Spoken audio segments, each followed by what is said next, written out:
So welcome, everyone. It looks like we have a couple of guests. Hi, Gary, Tam, and we have a quorum of our members, Mark, Ian, myself, and Chris. So this is the Richmond Planning Commission meeting on February 7th, 2024.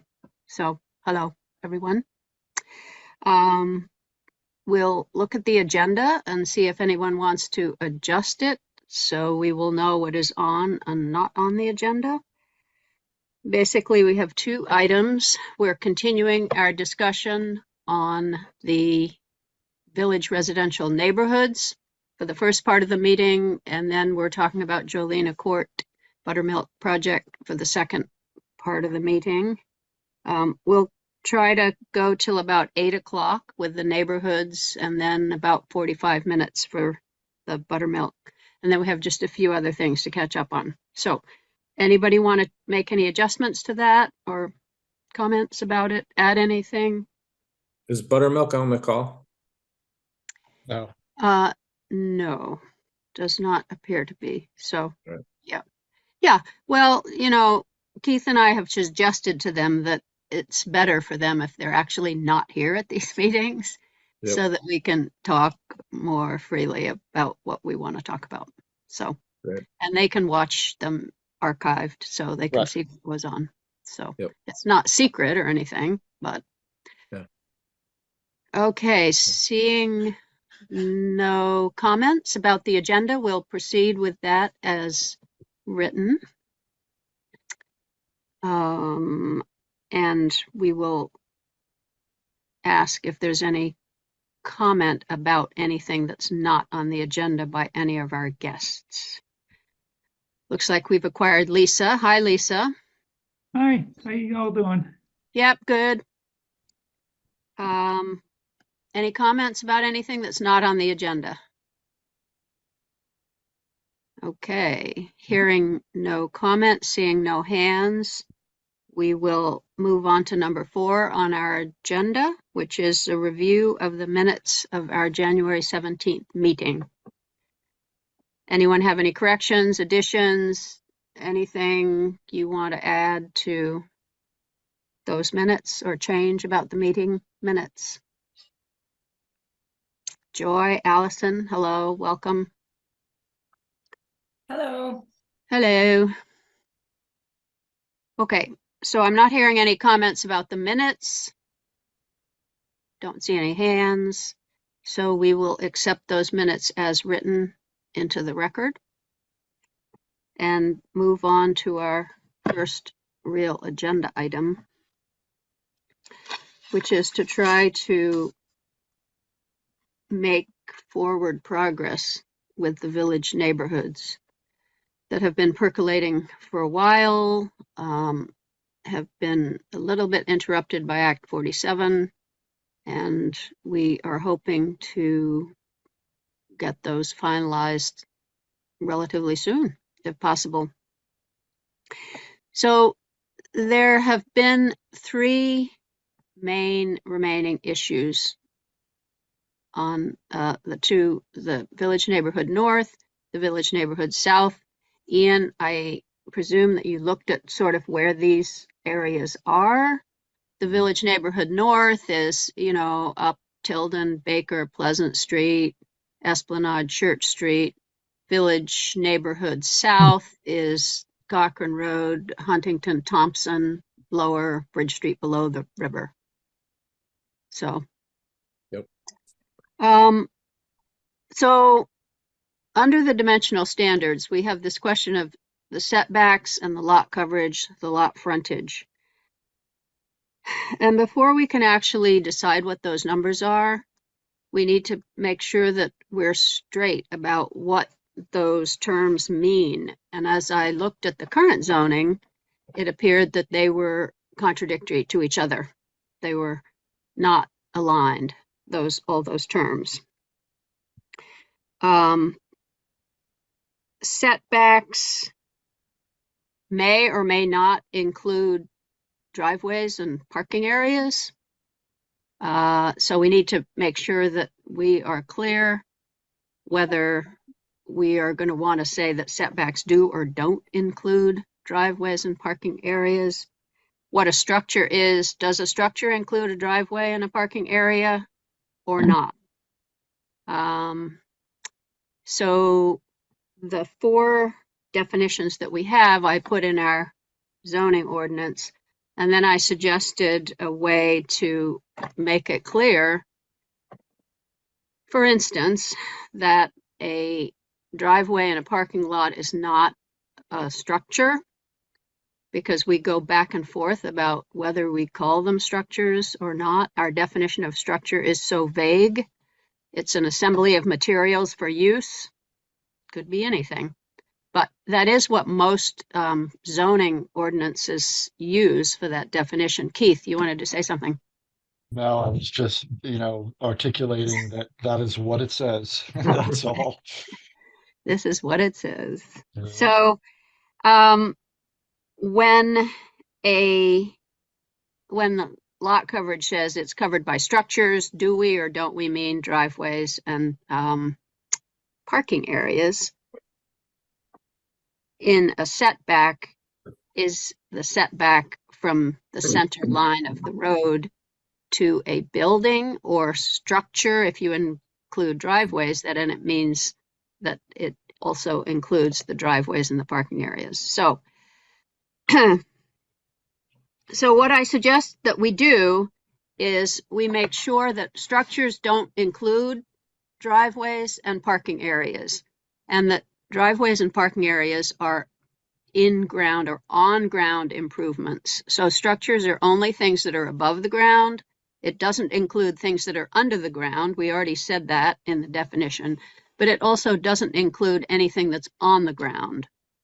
So parking areas, driveways, walkways, sidewalks, and green infrastructure, which we can talk about at some point, that's ground covering that's not impervious, that it allows water to go through. Those are all going to be considered on-ground improvements. And so we can put them anywhere we want. We can put them in structures in setbacks, or we can take them out of setbacks. We can include them with lot coverage, or we can not include them with lot coverage. But we understand that structures refers to actual buildings. They can be accessory dwellings, accessory structures, sheds, barns, garages, whatever, but they're structures. They're not things that are on the ground. So that's my suggestion for straightening that out. I don't know if anybody has any comments about that, just trying to clarify what our zoning ordinance actually says. So setbacks would be for any on-ground improvements as you just described them? So setbacks would be, so this is what we are going to want to decide. Do we want those things in the setbacks or not in the setbacks? Those Right. on-ground improvements. Okay. You're not making a determination with this language yet. Okay. Not yet, exactly. I'm just trying to make sure that our zoning ordinances definitions are all aligned with each other. Right. And so that in one place it doesn't say it's a structure, but under structures it says it isn't a structure, that kind of thing. So this is an opportunity that we have to actually clarify that. And, part of what we do as we're doing these districts is we try to take the opportunities to make things a little more clear that are already muddy in our ordinance, just like we did with the PUD procedure. There were things in there that were contradictory to each other or to the districts. So we're trying to clean those up as we go along. So assuming that nobody has a problem with breaking out on-ground improvements from structures, let's now talk about what we want to do in the districts. Gary. So, first off, is Jericho Road in these districts now or not? Jericho Road is in the north neighborhoods. So Jericho. Yep. After work today, I just quickly drove Cochran, Thompson, Esplanade Church, Pleasant Street, Tilden, and Baker. and I counted 40, around 40, maybe a couple less, maybe a couple more existing buildings that have driveways and what would be the setbacks. So I don't, and I also can't remember a time where zoning administrators have treated driveways as being an issue in the setback. So I would hope that we don't change that, and clarify it would be great, but particularly if we're, now that we have to have smaller lots, well, you don't have to, but if somebody wants to have a smaller lot, they can. If you don't allow driveways on the edge of those lots, it just isn't going to work in a lot of cases for the existing configuration of lots. If somebody wants to add a house in their back, if they have a deep backyard, it's have to be fairly narrow. It just doesn't work without continuing to allow driveways to be in the setback. Mm-hmm. Yeah, and that is how our zoning administrators have administered it, is that these are not in the setbacks, even though there's a conflict in the way the language is. There is one kind of weird thing in the HDR district. So the Village Neighborhoods North is being carved out of the HDR, the High Density Residential District. That's where it is right now. In that district, and in no other district in our zoning ordinance, there is mention of a no-build zone. And the no-build zone is a 5-foot strip along the property line where you're not supposed to put anything, build anything. And why it's different from a setback, I don't know. I mean, it seems like that's what the definition of a setback is, especially if you include driveways and parking areas. But so in the no build zone, you know, why it's there, I don't know. I would just as soon get rid of it because we don't have it in any of our other districts. We don't have a definition for it in our definitions. I don't know exactly why it's there. We did get note from Christy Witters, who lives in this neighborhood, that she would like to see the no build zone remain. But, you know, my own feeling, I agree with you, Gary, we'd have to have wider lot frontage at least if we were going to try to have setbacks include the parking areas and the driveways. So I'm not sure that with our small lots that we're allowing, and with most of the lots that already exist in the village in that area, which are small, that you could manage to have driveways not in the setback area. So That would anyone only be- else? oh. Go ahead. That would only be for new projects though, right? I mean, it's not like you're gonna make people move their driveways. Oh, no. No, Yeah. everything that's on the ground is grandfathered. Yeah, You know, that's going to be the way it is. We do, you know, we have been trying to reduce the number of nonconformities in a district by making the district more like what already is. So that's kind of another reason for allowing the driveways to be within the setbacks. Chris? I was just wondering whether the current language has different requirements for parking areas versus driveways.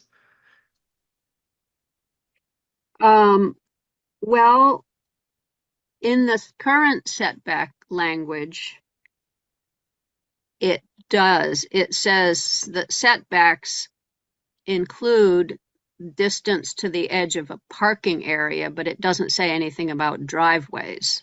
Okay, so technically what that means is that a driveway could be within the setback, but the area where the cars park may not. Right. And that makes So- sense to me. Yeah. So that would be a way we could do it. I mean, you could have a differentiation between driveways and parking areas, although a lot of people obviously park in their driveways. But True. Yeah. I don't know. Gary, do you know in the all the ones that you looked at, the properties that you kind of looked at, did it look like the parking area was separate from the driveway? No, no, it looked like it was just a stretch, and also there's quite a few, I kind of lost tally because it's hard to tell, but there's a lot of places where the two neighboring driveways seem to merge into one driveway. Yeah. Sometimes there's a little patch of foot of grass or something, but lots of times it's all one driveway. So to have if you have setbacks, you got to have it on both lots. To have this green patch of kind of no man's land just doesn't make sense to me. Mm-hmm. Yeah, well, I think that, I apologize. yeah, You wanna go ahead. finish your thought? Before I had the privilege of living in Richmond, I lived in Winooski for 10 years. And I lived in a house that the driveway basically was abutted the neighboring house. It was just enough to fit a vehicle down the driveway. And there were a lot of houses in the neighborhood like that. And on a few occasions, vehicles hit not my house, but the other house. Snow plows, just people pulling in recklessly. And there were a lot of kids in the neighborhood. So I think there's definitely some advantages to maintaining that no build zone. So I think I'd agree with Christy on that. I think there's some value in trying to do something like that, if not just keeping it the way that it currently is. So if we have a 10-foot setback for structures, even if there's no build zone, theoretically the closest any structure could be to a driveway would be 10 feet from a neighboring property, right? Because the neighbor's house would have to be 10 feet away from the property line, and the other neighbor couldn't put their driveway closer to the property line. So I don't think we would ever see quite that extreme of a situation where the house would be directly abutting a neighbor's driveway. Obviously, the homeowner could do whatever they wanted with their own driveway. Mm-hmm. It seems like the no build zones seems like stacking up the no build zone and the setback seems redundant and complicated. If we really want to keep houses away from driveways, then we should make it so people can't build close to the property. Well, I would say not just keeping houses away from driveways, but just creating a safe space in general. I mean, these are going to be more densely populated areas. I want to push back against that actually a little bit, because I think the majority of buildings in there, not saying you're wrong, but I think most of what's existing now, many of the driveways, I'd say the majority, I'd walked around and I'd say, looked quickly this afternoon, kind of drove around, and I think Gary walked around. I think, we were guessing kind of well over half, probably more like 3/4 of them had driveways that were either directly in the property line or within a foot or two, and it hasn't really been an issue. So I guess to Virginia's point, I think that putting in a standard that the rest of the neighborhood doesn't really meet seems kind of out of place with the character of the neighborhood. And then if we're reducing the lot coverage, if we have if we have a 1/5 of an acre, and just for guessing, if we have a lot that's 3 times as deep as it is wide, that leaves about 52 feet of lot there. So if we stack up a no build zone and a setback and a house, you end up being limited to about 20-foot wide house, which just doesn't realistically work. So with our lot sizing they're proposing, I mean, inherently there is going to be structures and cars in proximity to each other. So I still don't see the problem that it's solving, I guess. I mean, if there's a real safety concern because of people driving that close or recklessly in driveways, it seems like the no build zone is kind of a little bit of a crutch. It's not going to really solve that problem. Yeah, I wouldn't say that there's necessarily an existing problem, but okay, you're going to be adding Okay. structures and Yep. and more people into the same amount of space. So For sure. it could present a safety issue. So I would just say to be conscious of that when you're thinking do you about think the there's a language. way to do it? Do you think there's a way to do it with like with the setback so that we could do it as one number, just so it's more clean? Not just so yeah, it's Probably. easier. Yeah, I haven't thought about that. I just wasn't sure I if you Yeah, it had hadn't- any seems ideas there. like. I hadn't even thought about this in detail until you started to just discuss it. So I know. I'd have to, I'm kind of Okay. a visual person too, so I should go down there and take a look. You're not the only one. It's like by the time you talk about all the stuff we proposed and then what's there and what's kind of there and you can't tell what's there. So Yep. Well, it does seem irrelevant to have a no build zone in one district and not in any other districts. I mean, you might as well call it a setback. And even if you want to differentiate between the setback for buildings and the setback for on-ground improvements, that's one thing that you could do, but at least you're still just talking about setbacks. So I'm not sure what the advantage is with any kind of no build zone. Anybody else have any thoughts about this setbacks question? Most of the other towns' zoning that I looked at about 6 other towns, and they do not mostly include driveways and parking areas in setbacks. They do include them in lot coverage. We'll get to that in a minute, but in terms of setbacks, they generally don't seem to be included. There are a couple of towns who have 2 numbers, one for buildings and one for other kinds of structures that they may or may not include driveways and parking areas in. So, 2 numbers seems pretty complicated for Richmond. So, Mark. Yeah, I'd agree with you that that 5 feet is kind of tough for a setback on a driveway in a dense area. And I also agree with you that the difference between a setback and a no build zone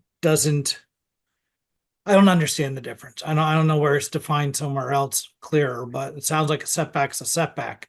Driveways though, certainly on these town areas, it's a different issue. And Ian brings up a good point. I lived in Winooski myself for a bit, and I know what it's like to live in tight quarters and be able to get around and pull into folks' driveways and stuff. It's snug. But I wonder if maybe and I know you just said two definitions might be too complicated for Richmond, but you said that before I raised my hand, and I'm thinking that maybe 2 definitions might be appropriate, like one for structures, which we obviously have to fix because a driveway is not a structure. But maybe driveways could have like a 2 feet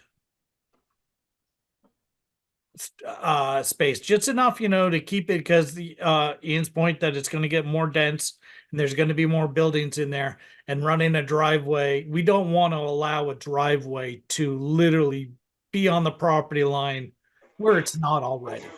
Where it is already, well, grandfather it in. But I think Ian's point about running into trouble, someone else puts up a fence, it's right along the driveways. Having to set back a little bit, I think we could squeeze it in there. But those lots are going to get pretty small and snug, and taking 5 feet away from the edge of the property line to run your driveway could be difficult to do. Okay, and so you're suggesting 2 feet. So that's 2 feet on each side. So there will be a 4-foot gap. For driveways. And what about parking areas? What would you do with that? Say the parking areas, flat surfaces. Okay, your on-ground improvements. Yeah. Yeah, those you could get away with a 2-foot space on that without having someone, back in a bit too far and crush the neighbor's begonias or something, you know? Right? We wouldn't want that. You wouldn't want that, no. So yeah, a couple of feet off of the property, but then still allowing a little bit of flexibility as we begin to see more and more infill. What do you think about that, Gary? You're okay with 2 feet? Save the begonias, whatever. All right. Anybody else want to weigh in on this?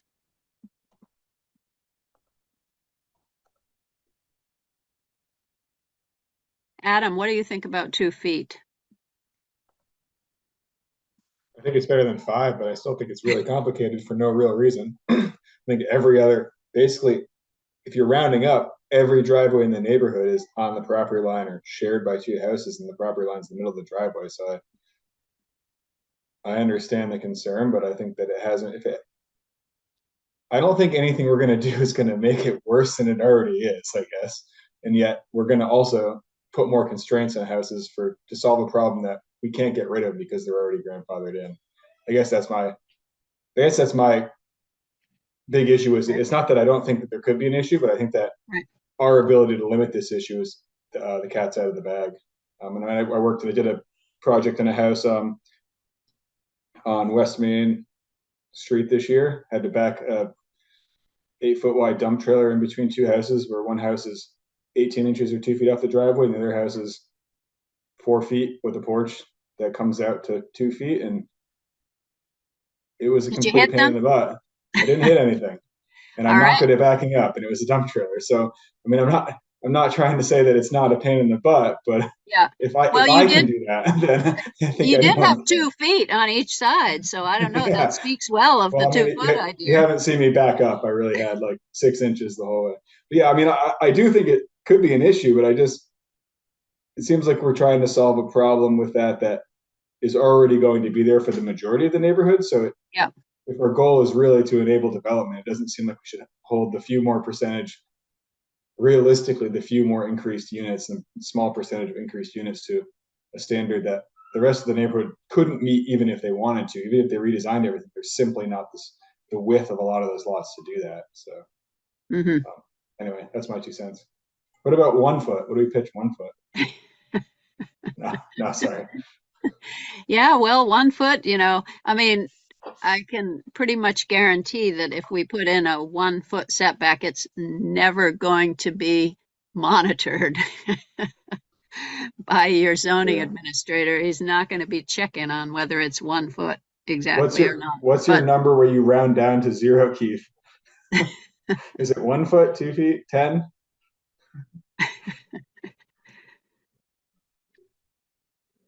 Are you speaking, Keith? I couldn't hear you, Keith. I think you're muted. You don't seem to be muted, but now you're muted. Now you're unmuted. Yeah. That's good. Yep. Okay. What was the question, Adam? I was just kind of tongue in cheek asking you what It's all good. What was the number for a setback for a driveway that you would just treat as 0? When would you start rounding down to 0? Oh, yeah. You're talking 1 foot, 6 inches, 3 inches? Yeah. I mean, I certainly, I will say that if you're allowing driveways that are, within the build zone, how are we going to make sure that they are actually on the property if they're 1 foot away or a foot away? The only way you can really do that is through a survey. And I'm not going to have a property owner do a survey just for a driveway most of the time. Sometimes we would. But I would also state, and I'll shut up after this, is you're dealing with 2 disparate zones here. I mean, you got the north and the south. The south obviously has larger lots at this point, but it has been mandated that they need to be 8712 or 1/5 of an acre. So it really holds for everything. I think you're going to see more development in the south than you will in the north. I think you'll see more infill, obviously, in the north. We're seeing it today.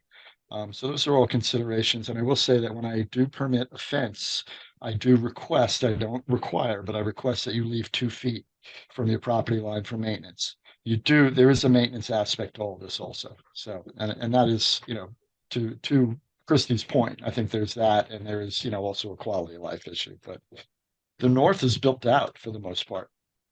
So, You know, I got to Yeah. rethink my opposition to the 2 foot with the maintenance. It seems like with plowing and stuff, 2 feet is just enough to keep the gravel on the homeowner's driveway. Without- So without going on somebody else's property, you can paint your Yeah, fence, you that's can replace actually- your fence, that's yeah, kind of the way we especially look at with it. driveway stuff being pretty messy in Vermont and driveway maintenance, that's actually not a bad. That alone's not a bad reason to have that there. So that sounds like a compromise, 2 feet. Everybody Yes. happy with that? We love compromises. Now we just need some snow so we can test it out. Make everybody sort of happy, but not really. Hmm. All right. Any other comments about setbacks? Maybe we'll go with 2 feet for the moment. Gary? Gary, you're muted. Glad I'm not the only one. Here we go. But Keith just mentioned the difference in lot sizes north and south, and I think that the setback should be the same in both districts because we're dealing with the same minimum lot size and the same difficulty trying to build on that minimum lot size in both districts. So I don't see why we would have different setbacks north and south. It just makes it less likely that we're going to get get more housing in the south because it's going to be harder to build on a 8,712 foot lot size. And also, I really think we should reduce the front yard setbacks because, on the south side of Route 2 in the village heading towards Harrington's, there's a number of houses that were just out of the setback when people thought that Route 2 was a 3-rod road. And now the court has ruled that it has in fact been a 4-rod road for hundreds of years. I think some of those houses have negative setbacks, at least with their steps and stuff, because it's now 33 feet from the center of the road. And I don't see any harm with those houses. Yeah, they're close to the sidewalk, but so what? Gene and I have visited Nantucket a lot. In that village, a lot of those houses are right up to the sidewalk, and it's very pleasant. I don't see in the village any reason to have deep setbacks or really any setbacks different than the side or rear yard setbacks. Okay, and you were thinking 12 feet was a good setback, right? That was what you had suggested. 10 or 12. 10 or 12 feet, yep, for all of the dimensions, front, back, and side. I just think it makes it really easy to remember if both districts had the same setbacks all the way around. I think either 10 or 12 is, it gives you that your neighbor can't really build a structure within 10 feet of your land. It gives you a little cushion. And 10 feet allows you to get a dumping trailer around a building. So if you've hired somebody to strip your roof and put it right in the dumpster or something, it gives a little cushion. And to have different setbacks for accessory structures than principal structures, I think would just lead to people building accessory structures and then coming in to convert them to accessory dwellings. And then you just get people playing games. Let's just have one number and live with it. Games and zoning, what? Yeah. Yeah, well, I haven't seen anything like that, Keith. Oh, of course not. I'm sure the 5 foot for accessory buildings was when people only built sheds in their backyards. They didn't build accessory dwellings. So now we have accessory dwellings, which are just a house, or a garage with a house. So what your point is well taken that, you might as well keep those the same distance away. Well, it seemed 12 would be the magic number. I mean, you get your 10 foot for your driveway and you get your 2 foot for your little elbow room. So Yeah. no, it seems about right. Excuse me. Yeah, well, I mean, so what is being suggested is having a special setback for driveways of 2 feet. And then having a setback of whatever, 10 or 12 feet for any buildings, right? Is that what is being suggested here? So, we would have to call out the side setback for driveways. There's a special side setback. It only applies to the side, presumably. I suppose it could apply to the rear of the building if your driveway went around the back. You could have a 2-foot setback anywhere for a driveway from any property line, maybe write it that way. Allison, did you have anything else you wanted to add in here? How are you feeling about the setbacks? Okay, I'm just listening to the discussion and I think that what you just suggested sounds pretty reasonable. Okay, Mark? Yes. I definitely think, obviously I kind of threw it out there that a 2-foot setback for impervious surfaces is a reasonable maneuver. But 12 feet in the village north is a lot of space, especially if you're going to apply it to someone's yard shed. Yes, certainly there will be games played with garages that get converted to get second floors and get secondary units in there. But boy, 12 feet in on those lots is a lot on all sides. And then you got 12 feet, and these poor guys, they buy this property and they want to put in a little shed to keep their lawnmower. And it's 12 feet away. You're cutting into the baseball field for their 5-year-old. You know what I mean? That's a big cut into what's already probably a fairly small lawn. And you have to push that all the way forward because nobody's going to play in the 12 feet behind. And I wouldn't want my 5-year-old playing in the field 5 feet behind behind the house, behind the garage where I can't keep an eye on them. I'd rather have them in the backyard where I can see them. So you would like to keep the 5-foot setbacks on the side and back and in the front. In the front, I think Gary's point that so many of those properties are already within those setbacks that maybe there you do something more limiting, maybe 10 feet on the front or something where you can have a small front yard but you can build it out to the road. I mean, if it's on Route 2, 10 feet off of a 4-rod right away is still going to be pretty far off of the road.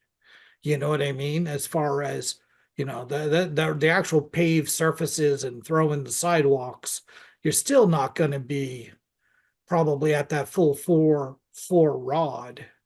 Although maybe we should get a little wider road. I don't know. But so I guess I don't have a firm opinion on the front setbacks. Should it be more than 5? Maybe, but not much more. Yeah. So it sounds like you would be okay with 10 for a front setback and 5 for all the other 3 sides. Well, for the primary structure, I think Gary's point is very valid. That you should have enough to be able to get into the backyard somehow. You know what I mean? So you can't have a primary structure, a house, with a 5-yard setback. But for the secondary structures, yeah, I think 5 or, gosh, in those areas, even less. It's a tough thing. I don't know how that would go with folks, and I think I need to hear from from the neighbors before we went down that road to go any less than 5, for goodness sakes. But Yeah. you know, that's valuable yard space that they can work in. Nobody's going to want to build well, maybe they might be able to build a small garden behind their garage, but other than that, it's just dead space. Yep. Okay. Yeah. Christie's note was for bigger setbacks. Great, yeah. Gary,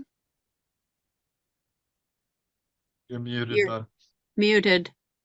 Muted. I never learned.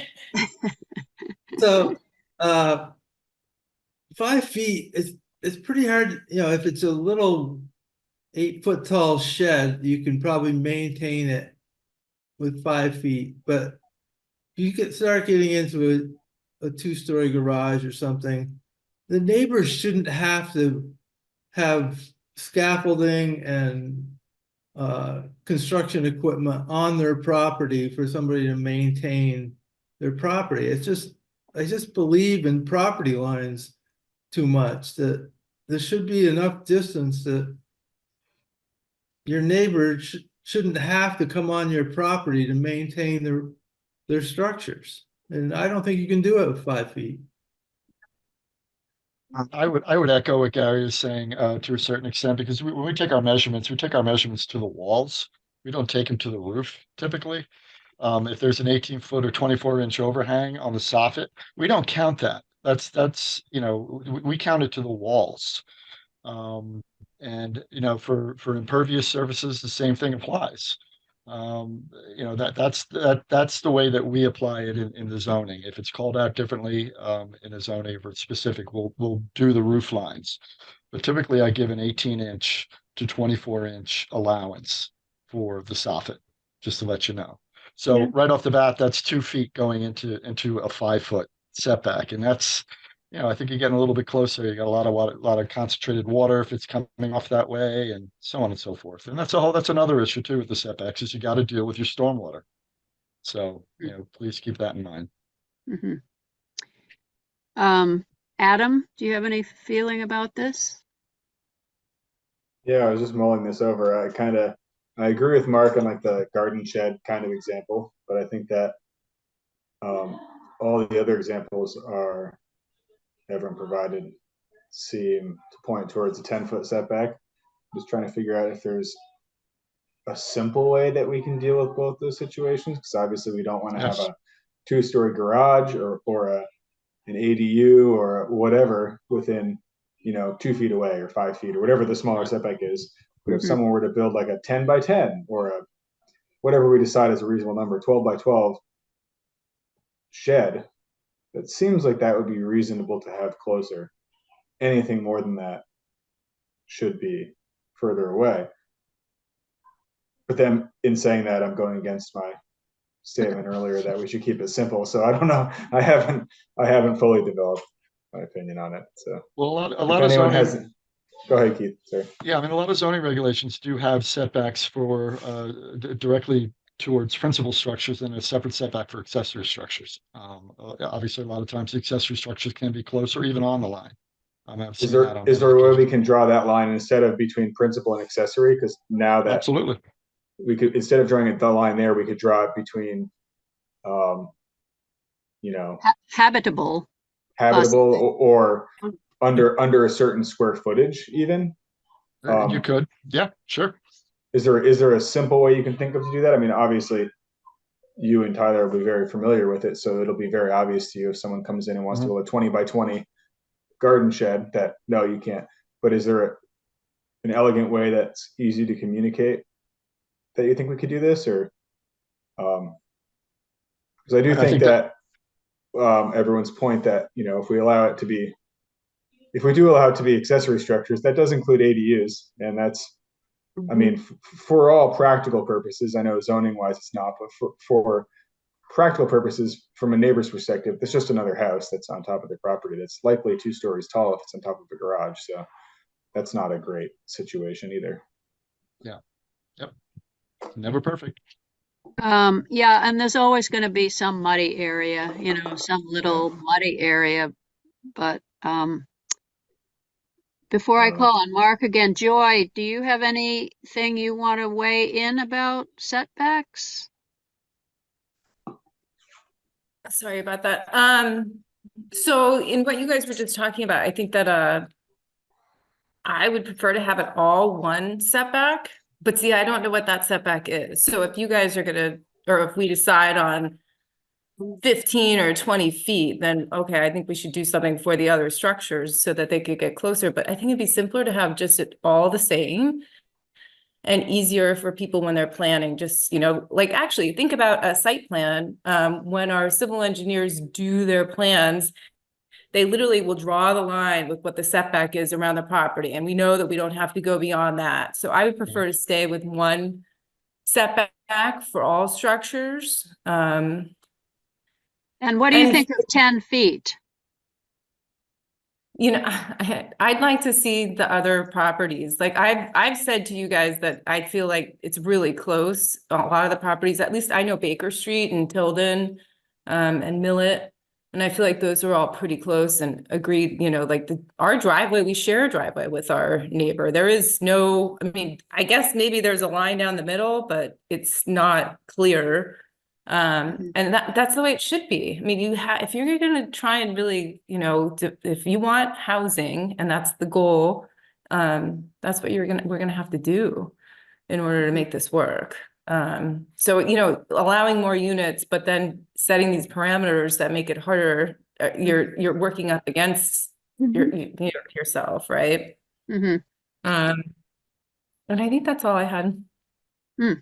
Yeah, well, I mean, 10 feet seems to me like kind of a compromise if you had that on all sides.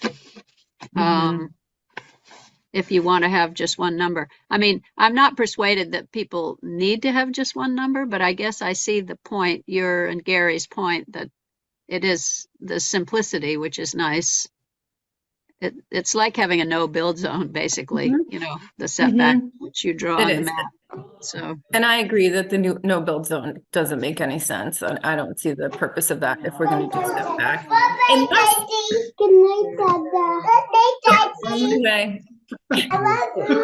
Adam. What are all those? Yeah, Adam, you're not muted this time. Give me a kiss. Adam. nighty night, kids. What was I saying now?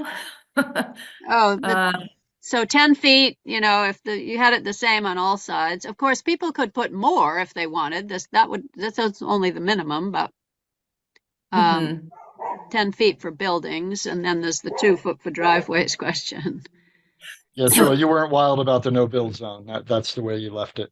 Yeah, I just don't understand that. And you know, there was one other thing that I noticed in the notes about greenery. So are we going to say that like bushes and plantings are a part of our percent lot coverage? That was concerning to me. There wasn't anything in there about greenery, but there was about green infrastructure. Maybe that's it. So what's that? Well, so there's a way of making, you know, trying to reduce the amount of impervious surface. It's a stormwater thing. So for instance, you know, you can make driveways that are green infrastructure, which consist of, you know, like stones with grass and stuff between them, that kind of thing. So you know, we've been trying to think of how we can help maximize the amount of water that actually is retained on a lot. And green infrastructure is a way that is used to do that, green infrastructure technique. So that's the only reason I mentioned it. And I did put in that green infrastructure will be considered in section 6.16, which we haven't written yet. So it's not quite relevant.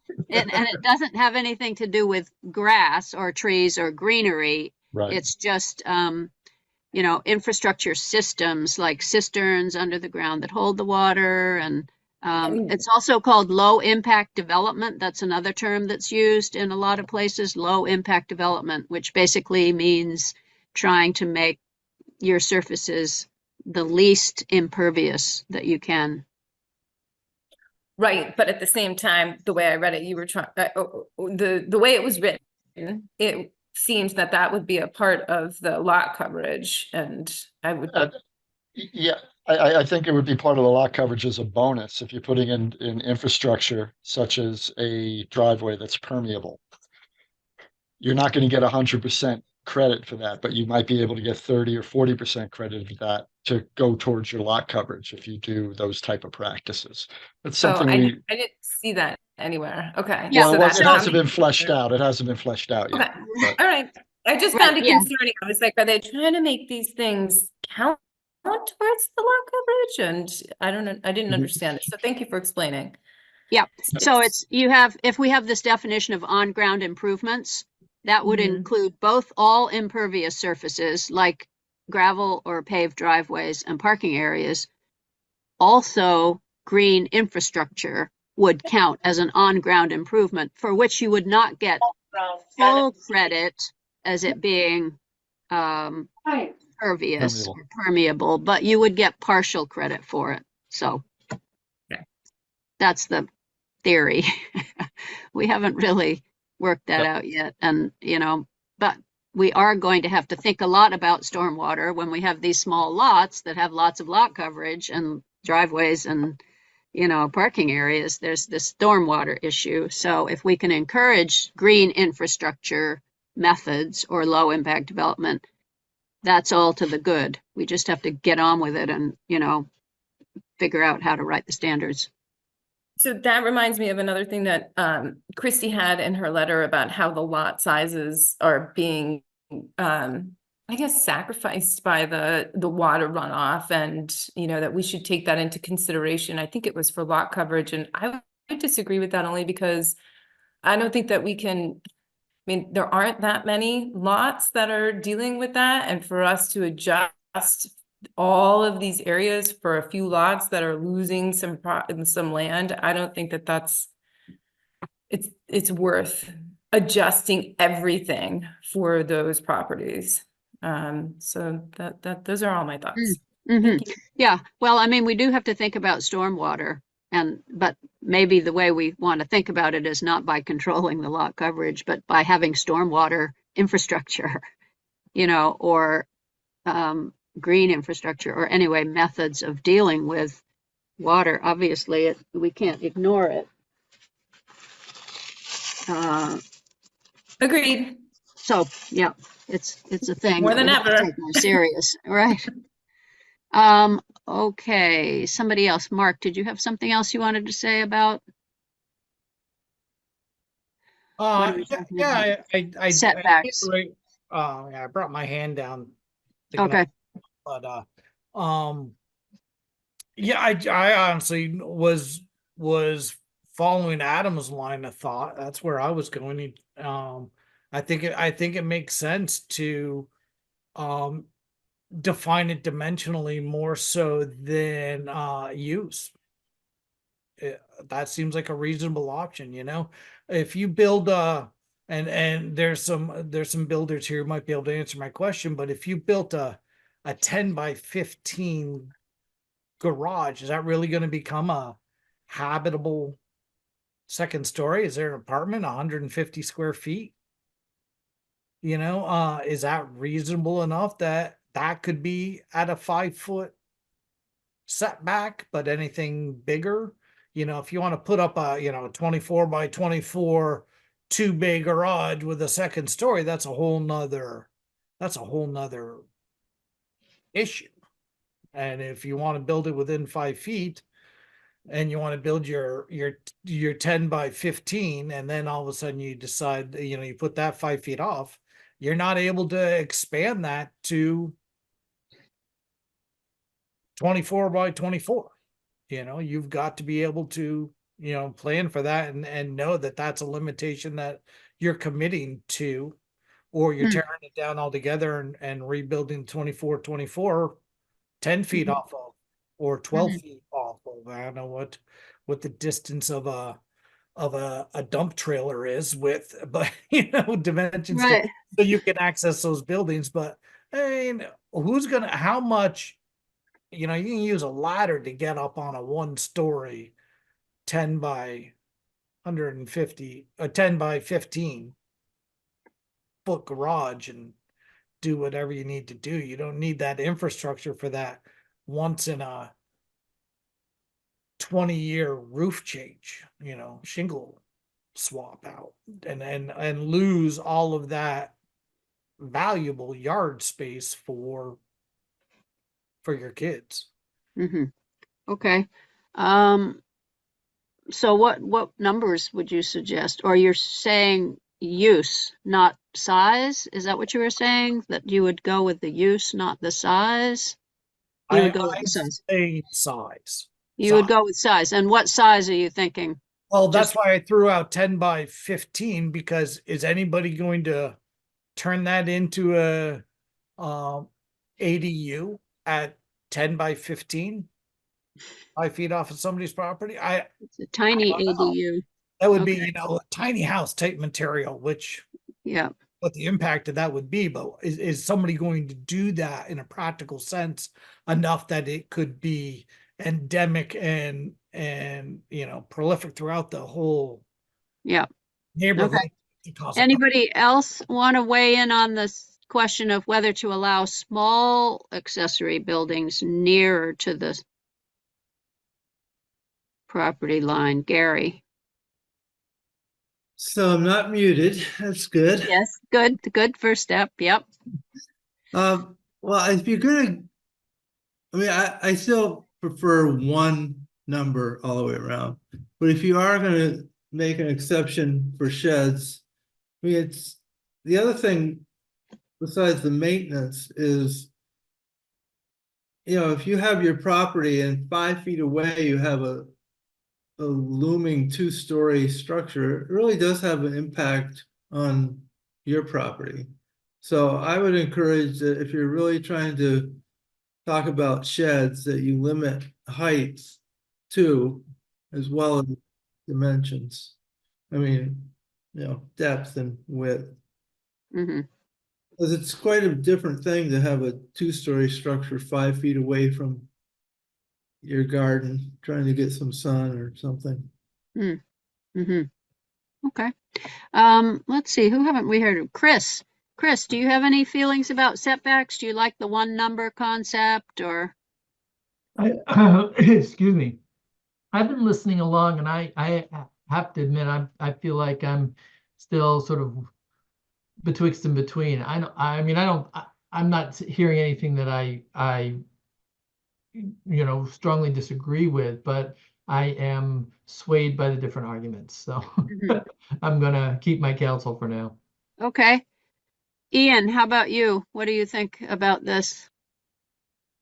I'm gonna go with the expert opinions of everybody else. I'm with you, fellas. All right. So what is going to help us decide this question? What information do we need to, obviously, as Allison often says, all the arguments are good, but we have to actually have something to write down. So if anybody wants to think of something that is going to help us to make this decision, looking at more zoning, looking at more structures, looking at visualizations, what is going to help us with this? Anyway, well, why don't you think about that while we talk about lot coverage, which is the second part of this discussion. Lot coverage, pretty much in most of the zoning ordinances that I've looked at, does include all the impervious surfaces. So, and that's the way it's been done here, right, Keith? That is correct, yes. Yeah. So, does anyone have a problem with that? And we are allowing you to have partial credit if you have green infrastructure once we get to defining that, but it's going to help us with our stormwater issue if we can get to it. Okay, so I don't hear anybody having a problem with including all the impervious surfaces on lot coverage. That's what most zoning ordinances do. So what do we think about the number? In the north, where it's coming out of the HDR, the number has been 40%. And we contemplated raising it to 60%. Maybe 50% is the compromise.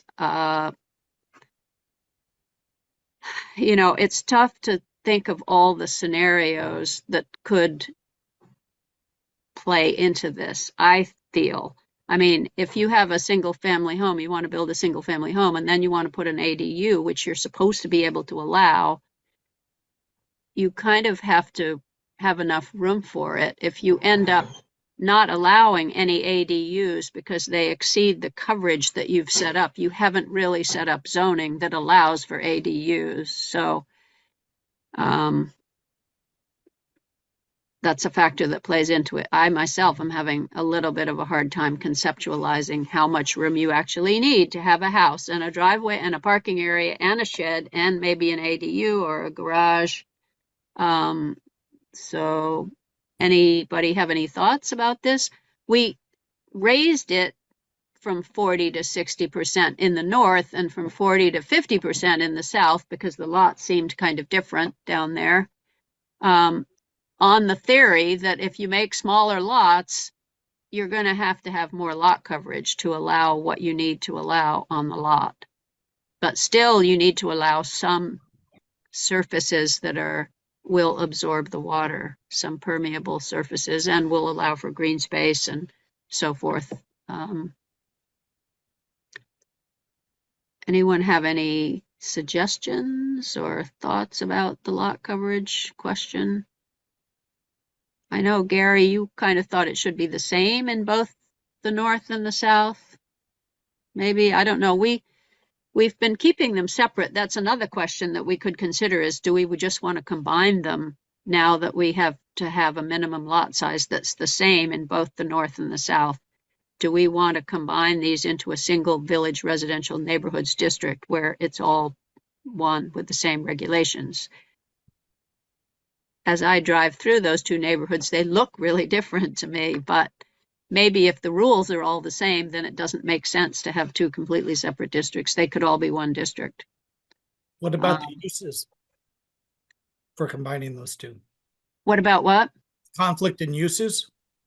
And if there is any, honestly, I can't recall off the top of my head. Yeah, there's not really No? any, the neighbors in both don't really want any commercial operations, basically. You can have home occupations, you can have daycare, and there aren't any significant uses, complications, I would say. Mhm. Well, So this is another question where what kind of information could we get that is going to help us to make this decision? What's going to be useful? On the question of whether to combine them? No, on the question of lot Lot coverage. coverage. I'm going back to the question of lot coverage. I don't think, if people want to combine them, then I'm not hearing from people saying they want to combine them. So we're just, for the moment, just keeping them the way it is with the two different areas. But the lot coverage is something that we need to figure out what the number is. And should it be the same in both? Should it be more lot coverage allowed in the north because the houses are already closer together? Or should it be the same for both these districts?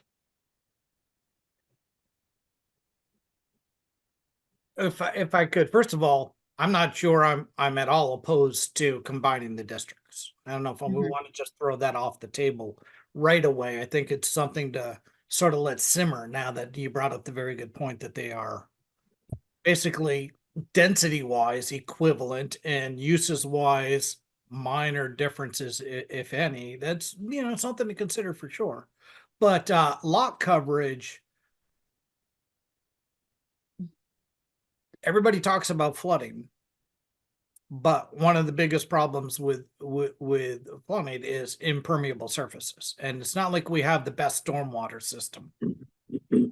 Maybe if we had some engineering that was able to do some retention on stormwater, whatever, but we don't have that yet. And I would love for the town to move in that direction. I know it's another added cost, but right now, absolutely everything on our streets gets dumped directly into the river, which isn't Yeah, great. for the most part. Mhm. Sorry, what's up? I said for the most part, yeah, you're right. Hey, Absolutely. yeah, thank you. So the more we allow lot coverage increases, the greater that immediate discharge to the river. So you're worried about impacting floods and not wanting to build anything in the floodplain, but where here we are, collecting all of this surface area of the entire town and sending it right down a 2-foot pipe, boom, directly into the river as fast as it can go. Affecting, of course, folks downstream, but which is what our whole concern is about all of our floodplain concerns in the first place, is that we don't want to negatively impact downstream efforts. So Yep. if we're going to increase lot density, I would err on the side of minimalist by not a lot, unless and there could be incentives like there are in any kind of development. They want to put in dry wells and that kind of thing. Maybe there's increased lot coverage could be afforded if they spent that 5 to 10 feet behind their shed putting in a dry well. Mhm. Yeah, well, that's the green infrastructure concept is that you get a little waiver from your lot coverage, essentially, if the impervious surfaces you actually put in are pervious or permeable. Yep. So, but otherwise, I'm not crazy about dramatically increasing that lot coverage. mhm. That's my two. Okay, Allison.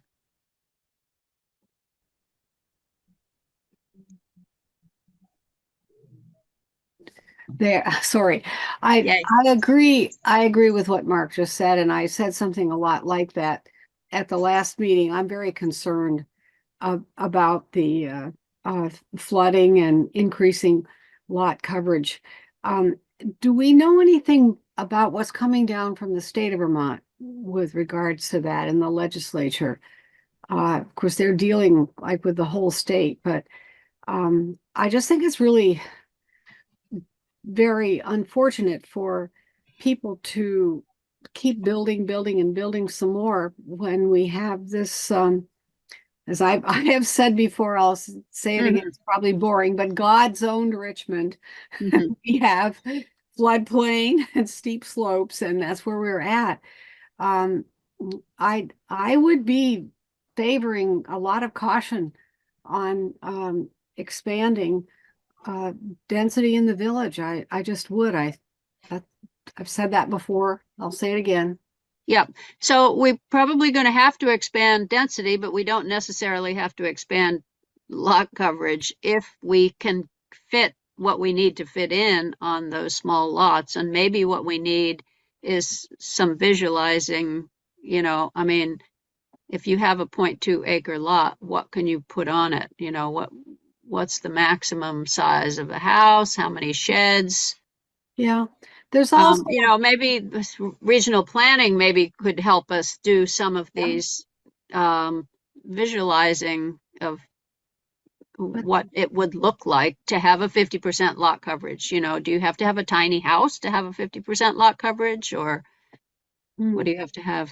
There's also the traffic issue. I know a number of people that live in the area of the village on Main Street, as you head down towards the interstate, who just feel like they have traffic problems already. I just know a number of people down there. So I'm not gonna. Yeah, I don't want to. We do have to have the increase. We have to have the increase in density. That's kind of a given. Why? Right now. That's the law. Well, I think that may change. I don't think that's going to change, Allison. I think if it does change, if anything, we're going to have more density pushed on us, because the reason that Act 47 went through is because there was a stated push for a ground up approach, and none of the towns, very few, Richmond was one of the few that really did anything to follow through on it. And so that was before the floods of last summer. Yeah, I think that ultimately you're focused on the floods, which is important, and I agree. But I think that they're more focused on the people that are living outside, and it's more dangerous to be living outside flooding or not flooding. And so, Yeah. Yeah, this is also in the town plan. It's not just sort of being forced on us from the outside. Yeah, no, not at all. It's in line with what we want to do, and it's being mandated. Okay, so we'll have one last comment from Gary, and then we're going to have to move on and pick this discussion up next time on these neighborhoods. Gary? So I've been doing some of that visualizing on my own property for thinking about uses and 30% doesn't work. I think 40% does work at a minimum, but just from coming up with different designs and calculating out coverage. So So you think that 40%, so 40% is what is in the north right now. I think 30% is in the south because it's coming out of the AR district. yeah, I found 40, I couldn't fit sidewalks in. I could fit parking, I could fit driveway, and I could fit housing, but that was it with Okay. 30%. So 50% would give you a little more to 40%. work with. Well, I mean, I was trying to hit 30%, which is what I thought we were under now, and what you In the were. south. Yeah, South, yeah. I found it didn't work. Okay. All right. So we've got to get it up a little bit. We've got to make some improvement there. Adam? Oh yeah, I know you had said we're going to move on, but just I was doing the same thing Gary was doing, kind of back of the napkin math, based on the house we used to live on Old Brooklyn Court. So kind of taking the house and all that, but if we were to reduce the lot to 1/5 of an acre, what that would look like. And it's like a 24 by 30 house with a wraparound porch, and then like approximately a 30 by 30 garage, and then a driveway with enough parking for 2 spots. And that would put us like right at like 32 to 35% lot coverage with all that. So if you were to, I think 40 would be, like as Gary was saying, if 40 is a good low number, up to 50. I think 50 would be plenty. I think anything over 50 might be a little much, but Okay. we can hash that out at every time. Right. I think Keith was thinking 50 when we talked about it, but Mark, okay, this is the last comment and then we're moving on. And Very quick, it's actually a question Yeah. for our next conversation, but do we okay. know what the square foot area of our town is? Like, what kind of impact would we be making? What total mass of impervious surfaces would increase in the town, north and south, if we were to go from 40 to 50% lot coverage? That would be just something to inform us for future discussions. Wow, that's a good question for the math majors in the crowd. Yeah. All right. Well, Okay, so if you can give me the square footage of the town and Yeah. lots, I'll do the math. okay. And I'm not a major by any means. Okay. All right. Well, we'll work on that. We'll work on getting you that information and you can do that. Okay, so I think we need to move on. We still haven't completely resolved these things, but it's been a good discussion. And then we will talk about the other couple of things that remain for the 2 residential neighborhoods. Adam, your hand is up still. Is it still up or is it up again? It is still up. My apologies. Yes. Do you want to There say we go. something else? No. Nope, Okay. that was from before. Okay, great. All right, so a bunch of things to think about there to move towards finalizing, hopefully, these districts.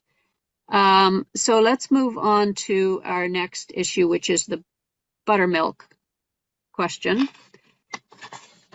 And so we talked about making a list of the things where we were in terms of Buttermilk. So I tried to do that in the memo.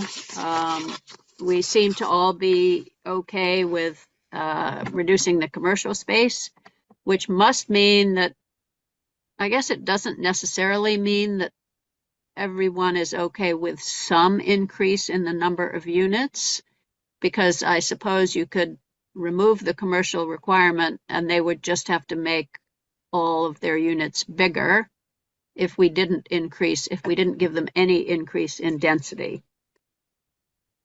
So if we think that we're going to give them some increase in density, which is kind of the point of removing the commercial requirement in my thinking, not from their point of view. Their point of view is to remove the commercial requirement so that they can get money to build this building that the bank won't give them if they have a commercial space requirement. But so the next thing that we want to talk about is how we want to, how do we want to give them more units? How do we want to do that? Do we just want to increase the density? Do we want to use some kind of density bonus system to give them some of the units? And what we presented as sort of an easy, logical way to do it was to increase the density to what the village downtown density currently is, which is going from Jolena Court's 15 units per acre to the village downtown's 24 units per acre, which gives them an additional 27 units, I think. And then what do we want to say about these units? Do we want to make some requirements on them? Do we want to make any of them? And the things that we had talked about were workforce, keeping some semi-affordable, which is 80% of AMI, but with no income restrictions, tracking senior units, which are not just ADA accessible, but actually equipped for aging in place. And the other one is condos, for home ownership purposes. Do we want to either require that some of them are condos or make that a density bonus? So I'm hoping that people have thought about this a little bit and would like to weigh in on the question. First of all, are we all thinking that we want to give them some more residential units? Is there anyone who just thinks, well, I think probably Mark, as I remember, thinks that they should just stick with the 31, but he's okay with removing the commercial. Sorry, Mark, I won't speak for you. So that's the question. Chris.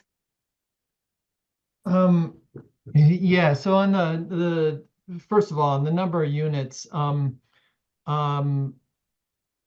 I think, and correct me if I'm wrong, but I think where Buttermilk is coming from, that we've got clarification the last time we talked to them, is affordability means market rate, but small. Okay, so if we remove the commercial space and keep the number of units, we end up with more, larger, and more expensive units. Right. Okay.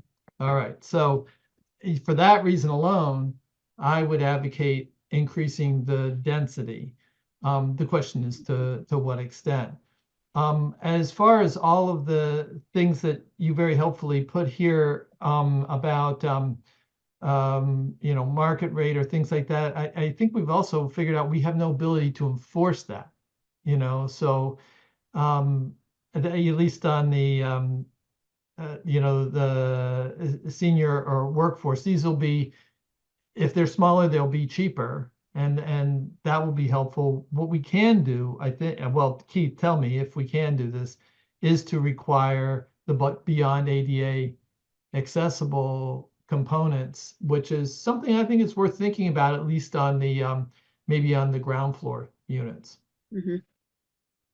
Yeah. So that's my 2 cents. Okay. Yeah, the senior or aging in place units are ones that, so for the ADA accessible, all that is required is like you put in enough structural strength in the bathroom walls to have bars. Right. But to have it senior or aging in place, you actually have the bars in there. You put the bars in there, you put the right doorknobs, you put the widths of the halls, you put the cabinets low, all of those things are aging in place. And it's just a one-time thing. I mean, it's easy. You just have to, that has to be put in, and then it's over. Nobody has to monitor anything. And even if you don't have seniors there, they are senior accessible. They can be marketed as senior apartments. So there's that. One question that, yeah, go ahead. Is this the right place also that we want to include some of the things we talked about last time, which were items that that Buttermilk had agreed to in the past but not fulfilled? Well, this is definitely going to be, yes, part of what we suggest to them. I mean, Yeah. what we require from them is that you fulfill your obligations already. As a prerequisite, as a start. Yeah, Yeah. as a prerequisite to getting the density that you want is that, and Keith and I met today with the Richmond Community Kitchen people about their parking. Their parking is going away because of the sidewalks, so they would need to have parking in back. And apparently they have a number of spaces, 12 spaces, but we don't know if that's even true or not. But we would have to make sure, going into it, that their parking is going to be taken care of and they're going to have dedicated spaces. Right. And also that it's going to be maintained, because the pavement is all buckling there and stuff. I mean, the maintenance question is kind of a whole other issue. Can they actually fulfill their obligations for maintenance? But well, there are items in the minutes from the last meeting too, the dumpster area, right. EVSC. I mean, I think that what we should do is a more careful screening of the written agreements with them and against the reality on the ground. Yeah. The other question, speaking as you were about the size of the units, is from Christie's memo. It looks like they have units that are 280 square feet. And Keith and I were talking about if that's actually a habitable space for any length of time. I mean, some zoning in different towns requires 400 square feet as a minimum of habitable space, living space. I don't know if we want to go there or not. It could be discouraging, but on the other hand, 280 square feet is not going to encourage people to stay there for very long, I wouldn't think. It seems like it's going to be a transient population if you have a lot of apartments that are 280 square feet. Now, maybe that's better than living outside in the rain in a tent, having 280 square feet for $1,000 a month. But so I don't know. That was just something that came up that I don't know. I have mixed feelings about that. I'm not sure that the affordable housing people would be in favor of setting a lower limit on the size of housing. But I'm not sure I am either, given the reality of the current situation. Yeah. So, Chris, do you have any feeling about, other than making sure that everything in their current agreement is being carried out, about how to increase the density, whether to go with the downtown density, whether to try to make some of these things into density bonuses? I can't remember whether you were on the planning commission at the time when we struggled with this density bonus question before with Jolene Accord, and it was, we couldn't seem to do it. We couldn't seem to work it with the density bonuses, but I'm having a hard time remembering why we decided that we couldn't do that. Though, I mean, I don't know that we looked at, for example, the items about, elder friendly, units as described here. I mean, I think. Yeah, I don't think we did. Yeah, I think we were mostly looking at green aspects at the time, if I remember correctly. And parking for the town, they got density bonuses of parking for the town. Now, parking for the town is kind of on the table because their own parking will be less.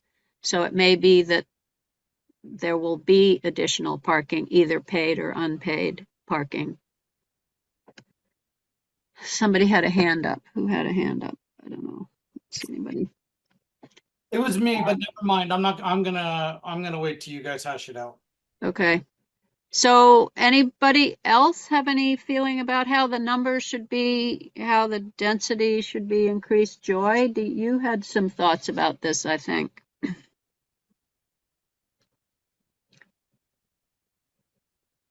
Well, I was just saying that I didn't think it should be lower than what we were proposing. I think that's what Christy was saying, but I'm all for more density. I've said that all along, but I don't know about going crazy. What do you think about the 24 units per acre, which is giving them another 27 units on top of their 31 units that they've got left? Which they plan to put 24 in this new building if they can, so there would be 55 units in that building. So, and then how many units would be left that they could develop on the rest of the property? So is that it, or are there more buildings? 3 residential units left if they did buildings, not units, right? Yeah. So building 3 and 4 is tentatively was in their master plan, building 3 and 4, but they were always going to be all commercial because they were always going to use up all their residential units in buildings 1 and 2. So if they wanted any more residential units in buildings 3 and 4, they would have to do this again. They would have to come to the planning commission at that time and agitate for more units. I'll be honest, I focused on the other information to get ready for the meeting, and I didn't spend as much time on this, so I'd have to think about that. Yeah. Great. Gary. So I think I'd like to see the planning commission take a different tack on this. Number one, I think all along Jolena Court has been, the town has given them a lot of things, hasn't gotten, in my mind, a lot back. And they haven't necessarily lived up to the things they have agreed to. I would like to see the town negotiate that there's one of those buildings or a building that hasn't been conceptualized yet is put into the hands of an organization that is set up to handle either senior housing or affordable housing, and that becomes a site for that in exchange for some of this additional density that they want. And then they can have a building or buildings that doesn't have all these requirements. They can be market rate buildings in exchange for getting a site that is in the hands of people who know how to long-term manage affordable housing or senior housing. And because I think it's just to get a 10-year agreement that they're going to do something that's somewhat affordable, it's kind of meaningless.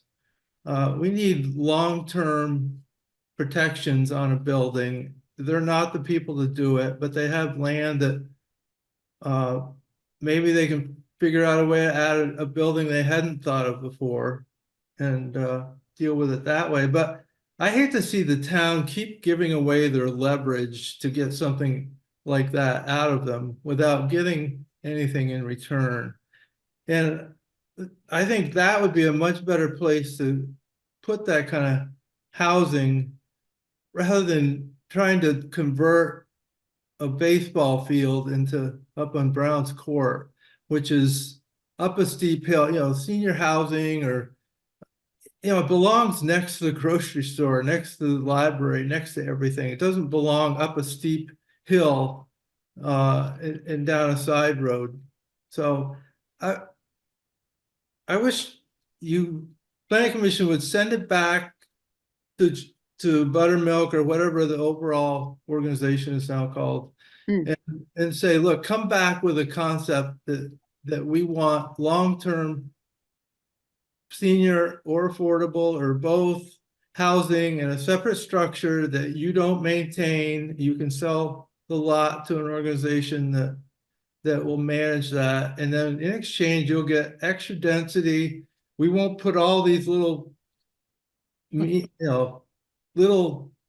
requirements on those buildings. You can build a market rate building and that you won't have all these little restrictions on it.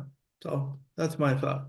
So you would foresee there being a building 2 with the 55 market rate units that's theirs that they take, and then another building, one of their other buildings being on a a small piece of land, a lot that is sold to somebody else for Right. more housing.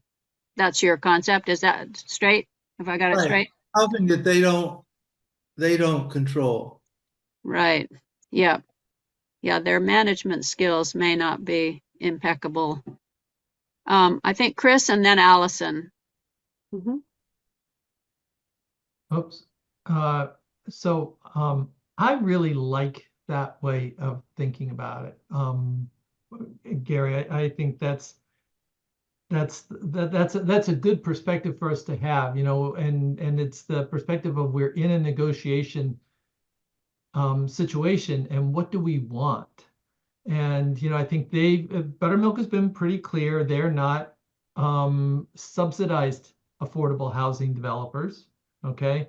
And what they've been calling affordable housing is less expensive because it's smaller, but it is market rate. And what I would like to see is for some of the available land in the Buttermilk property, on the Julian property, being used for subsidized affordable housing. And now we've got the point of leverage, as Gary is saying. And why don't we make that a condition of increasing the density and building out the building 2, as they're saying to, and I don't have strong feelings about who actually owns the property. I think maybe what we should do is talk to one of the Chittenden County Affordable Housing Agencies first and get their guidance on that.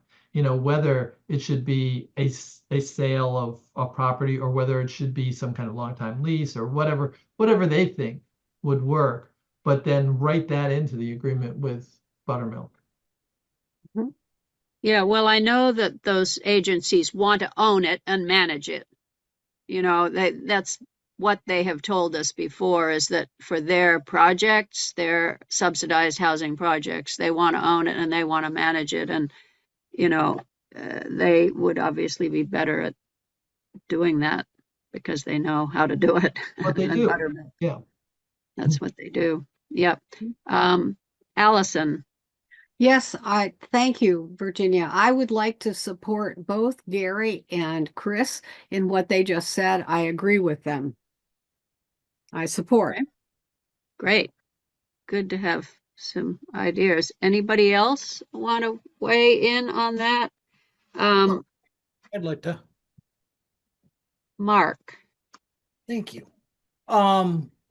So I was the planning commission chairperson during some of this negotiations, and low income housing, elderly housing, public parking,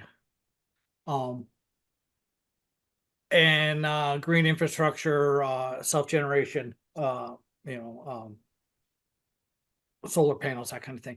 We're all put out there as conditions to solicit increased density, and this was back before we went up to 45.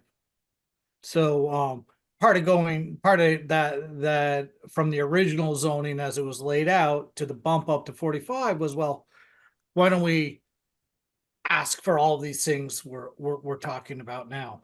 And it didn't really go over that well with them.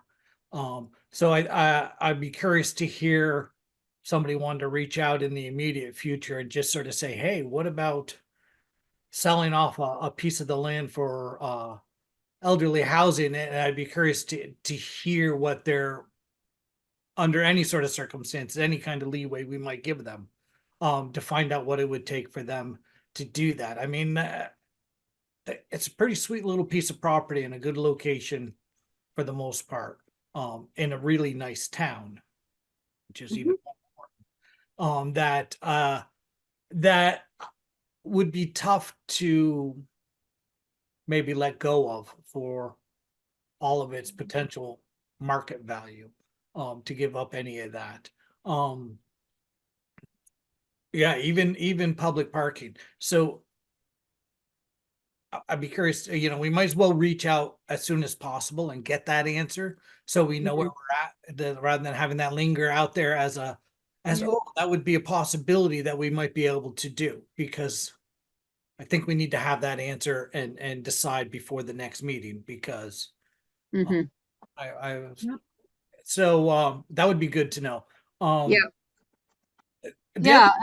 kind of want to bring up about this density, and is that the density increase overall, just in general, is the fact that we had the density in the upper block because it was already there.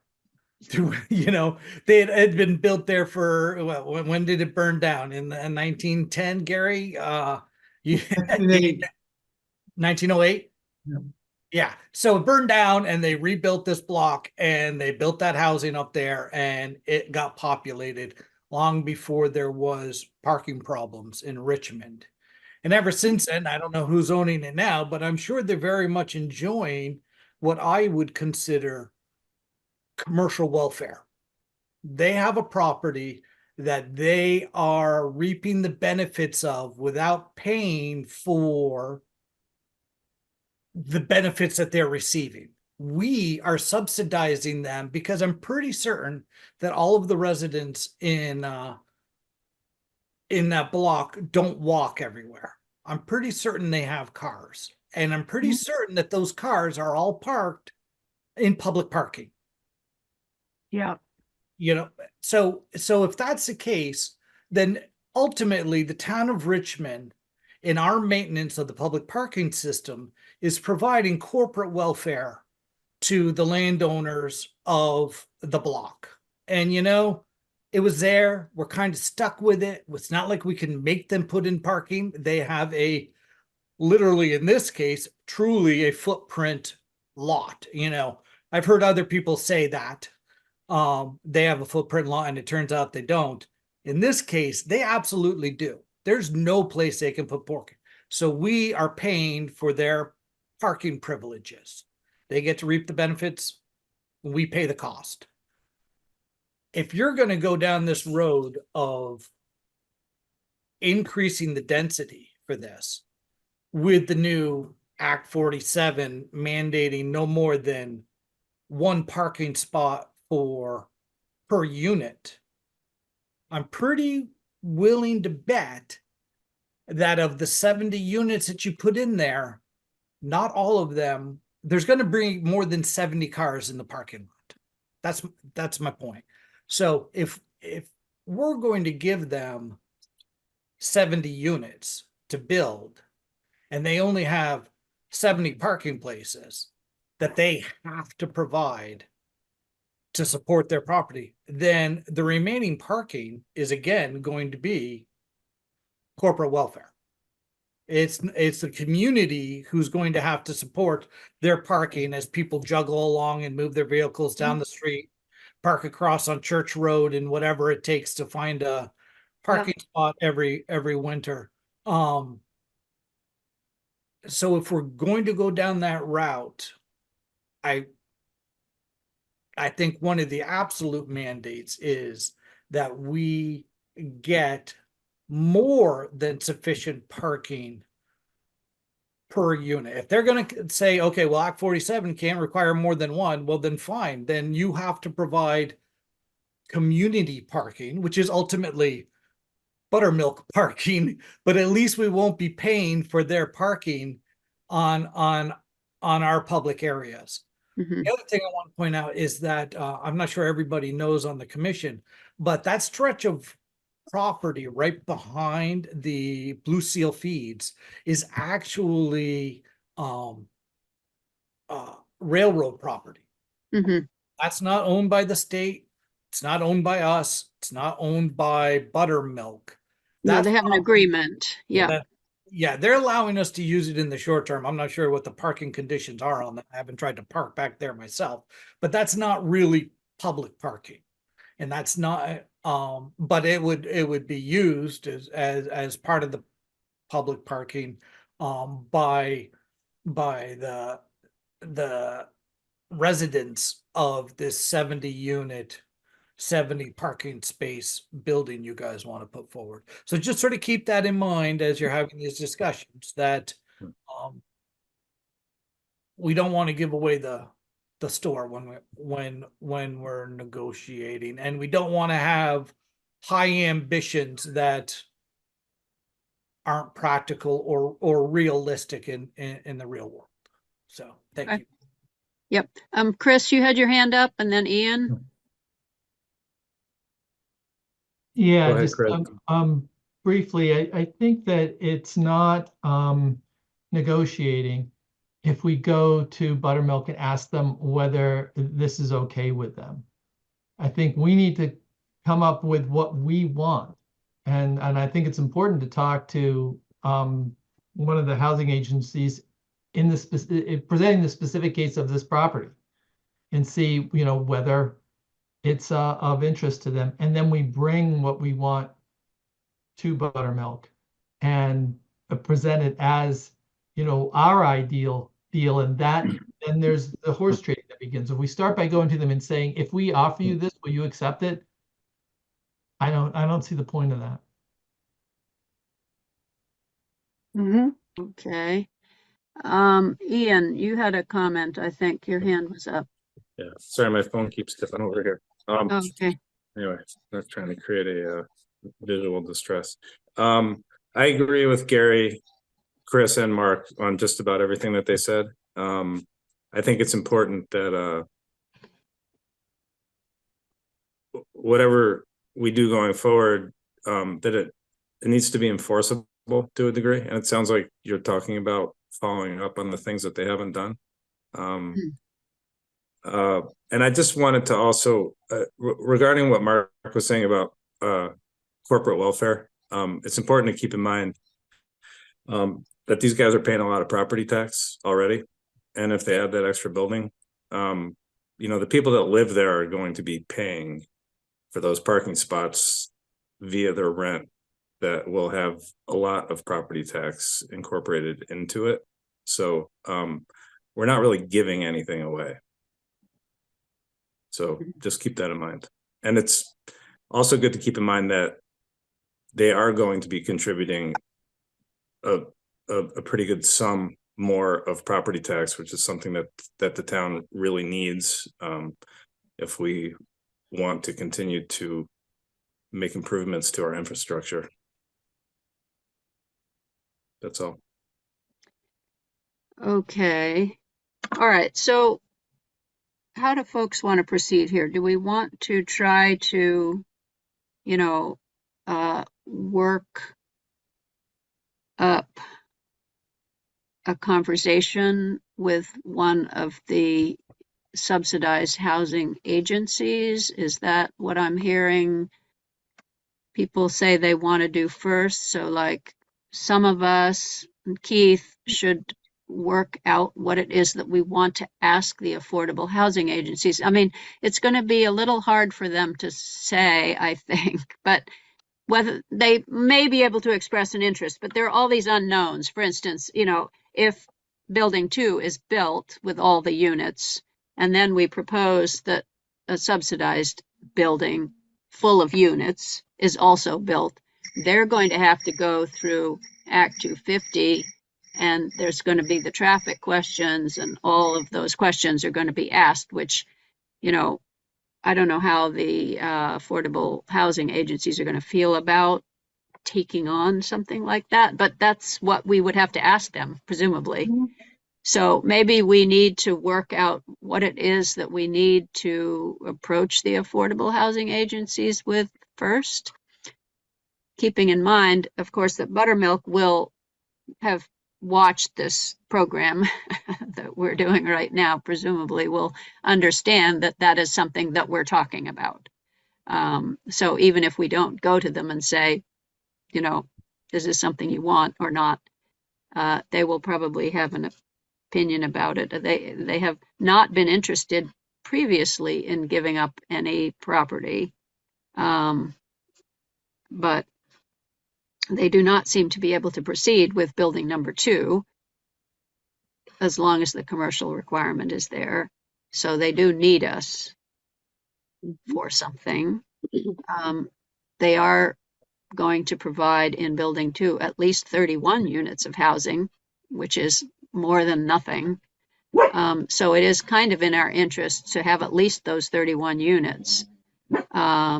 But whether we could get something else out of it, I don't know. Is that what you all want to do? Well, for us to work up some kind of proposal to bring back to the next meeting about what we would be saying to the affordable housing developers? Should we go ahead and have that conversation? You know, should Keith and I or anyone else who wants to be in on that go ahead and have that conversation? I think we should, and I'd like to be part of that conversation, just given the work that I've done bringing in the folks from Jericho and everything. Yeah. Okay.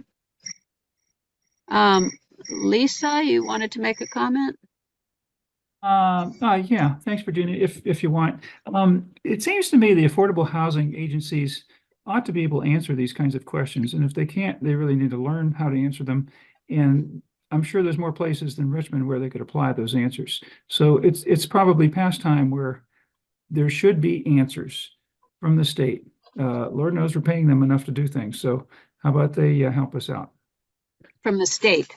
Yes. What are you talking about? Well, affordable housing agencies. I guess I use the state as a general term. Oh, but they're usually nonprofits that are We're not not talking part of about the state. state. yeah, sorry about that. Yeah. Yeah. But they're the experts, or they should be, it seems to Yeah. me, or at least they know more than we do. So they should be able to help us out, and like to give them the opportunity, like to see them have that opportunity.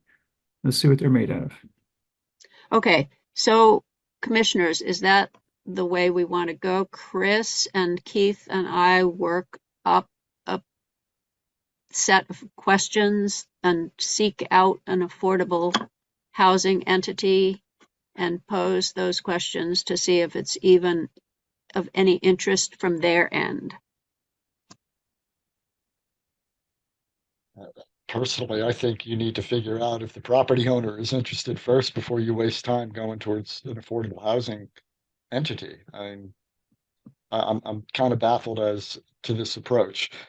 I like it from the point of view of getting information. I think that's great, and developing contacts. But I'm not understanding. You need to get the green light from the property owner first.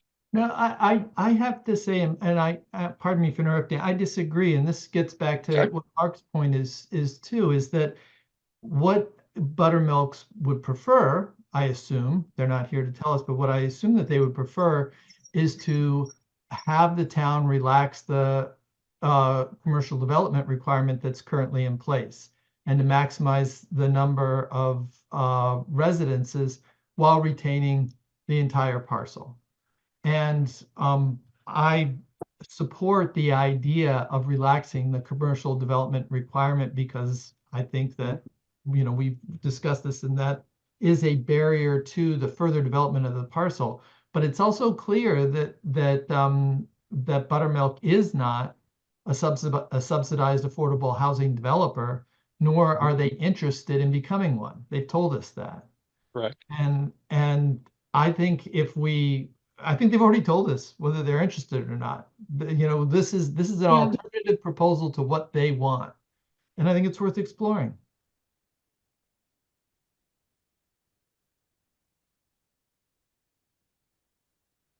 Okay, Yeah. so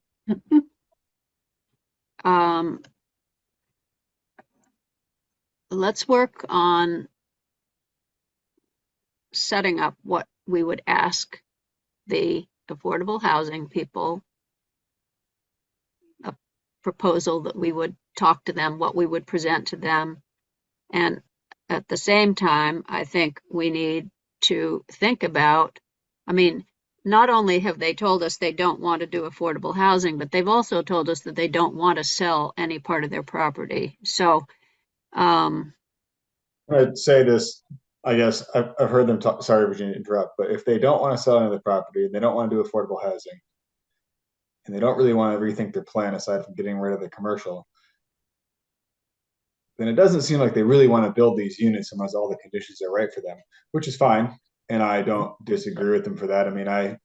am not going to build any units on my property until the conditions are right. They probably never Right. will be. I'll never be able to build 60 units. It's fine. They're Um, promoting their own interests, which is for what sure. we And I think expect.